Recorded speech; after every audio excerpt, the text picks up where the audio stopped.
Hello viewers, अस्सलाम वालेकुम viewers. इस वक्त मैं लालूखेत बर्ड्स मार्केट में मौजूद हूँ और सूरत हाल आपके सामने है। इस वक्त जो है मार्केट अपने पीक पर होती है, लेकिन जो है पुलिस वाले इस वक्त लगने नहीं दे रहे हैं, क्योंकि यहाँ पर जो है वो ट्रैफिक की रवानी में बहुत मसला होता है। तो आज ख़रीदार और जो है बेचने वाले दोनों को ही जो है वो पुलिस वाले खड़े नहीं होने दे रहे हैं, तो आज शायद मार्केट नहीं लगेगी।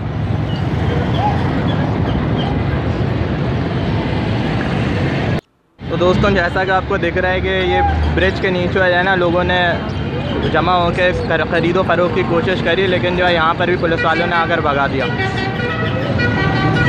तो आज लग नहीं रहा कि जो है वो मार्केट लगेगी, क्योंकि सख्ती आज बहुत ज़्यादा है। पिछले हफ्तों में तो ऐसा होता था कि अगर भगाते थे तो वापसी लोग जमा हो जाते थे, लेकिन इस दफ़ा जो है वो सख्ती बहुत ज़्यादा है। ये मैं इस वक्त सिंध गवर्नमेंट हॉस्पिटल के सामने खड़ा हूँ।